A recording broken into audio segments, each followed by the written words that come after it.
Hi everyone, and welcome back to the HP Hi-Fi's blog for this period of time. Now, today we're going to be talking about the top 5 reasons why you actually might lose a deal. Not a particularly pleasant subject, I'm sure, but this is based on research of looking at a lot of different pitches, different proposals over many, many years, and what I've seen as to why at the end of the day, people tend to lose out. Now, we're not talking about the low end here, we're talking about a significant deal.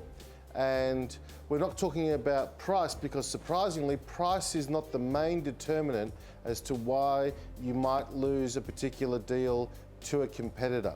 So here are the top 5. Number 1 is something we talked about in our High Flyers program, which is not getting to the right level early in the process.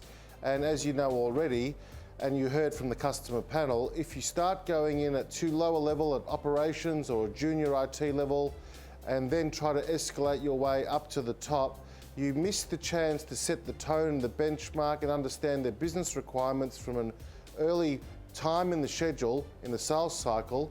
And so by the time you get there, you've actually lost your impetus and lost your momentum with the bid, and then you open yourself up to competitors who have been at the top for that period of time. So as much as possible, keep trying to get those appointments with MDs, CIOs, senior IT people, CFOs and the like. The difference it makes to your chances of winning are huge. The second reason that I see people aren't as successful in bids or might lose a bid is simply because they're still talking product instead of business outcome. So we all know we get comfortable, we build rapport with people, and what happens over time? We start talking widgets and WJA this and XB42 that and so on, and we start getting down and dirty into the detail, and that unfortunately can lead to things like just comparing one feature against another, and you start becoming me too or same as in the eyes of the customer when you get too down and dirty into that level of detail. So, business outcomes, productivity, improving customer service, improving their chances of growing revenue, improving their chances of saving money in their business that are in ways that are really tangible, not just thought of on the spot. So talk business outcomes, not product, as much as possible. All the rest of it will fold out from there, because I've seen many a bid derail because it gets too techie too early on in the sales cycle. The third major reason is poor negotiation skills. On a previous blog, we talked about negotiation and we talked about concession trading. The one key thing I see that still goes on in this industry, surprisingly, compared to what we do in our day-to-day lives, is we don't leave enough room, enough wiggle room to be able to negotiate. Sometimes people get scared if they give a price early on in the sales cycle. What will happen is that the client will get scared off if it's too high, or maybe the client will want to negotiate there and then. So we start looking for middle ground, or we start looking for discounted proposals early on in the sales cycle. What happens at the end is the client comes back to you after you've won them over and says, I'm happy to go now, but I need you to take another 15% off. Well, you can't always go back and get that kind of discount. You end up destroying your margin if you want to win the bid, or you can't go anywhere, so they go somewhere else who can give them a much better deal. So always allow yourself some wiggle room, not just on price, but on term, on installation, on when you do the audit. Whatever it is that you are proposing, allow yourself some wiggle room. We do it in our day-to-day lives with real estate when we're buying a house or selling a house. We do it when we're buying or selling a car. We need to do the same thing when we're looking at MPS and similar services.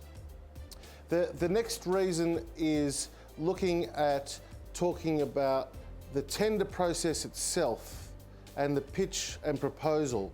What do you do before the tender? What do you do after the tender? Now, in some of our coaching sessions, I've spoken with a few of you about what to do right in the middle of this kind of tender.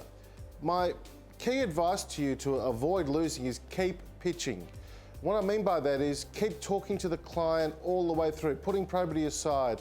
When you're there and you're putting your tender in, put forward an alternative proposal, put forward other suggestions, send white papers after you've proposed your offer to them. say that you want to catch up with them again for another meeting during that evaluation process, as long as you've got something new to share with them. Ask your manager to send a letter confirming that he or she understands what the bid is and confirming their commitment to that client. The more that you show your interest without pushing them, the mistake people make is they ring up and say, hi, how are you going with the tender, how are you going with the proposal? That's not effective for anyone. What we need to provide is a very good reason for contacting them, and then keep pitching with these ideas like white papers and letters and phone calls with a purpose to get them engaged and show that you're committed to doing that. The final one I want to share with you today is probably one of my favourites, and that is use all of your resources. There are still maverick salespeople out there that are so focused on doing it all themselves. This is my deal and my client, I'm going to win it and stick a flag in it and make sure it's cooked and I can claim all the glory. The truth is that some of you have got $500,000, $1 million, $2 million deals on the table. And those deals are not always won just with one person and a pre-sales person. You might need HP to come in with you. You might need your senior management to be involved early, not just at the end at the negotiation phase.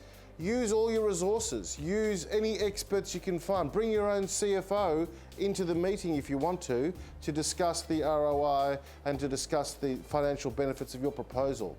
The people that I see who are using all of their resources, not just their own sales knowledge, tend to have a much better chance of succeeding, especially in a highly competitive bid in a high stakes environment. So there you go.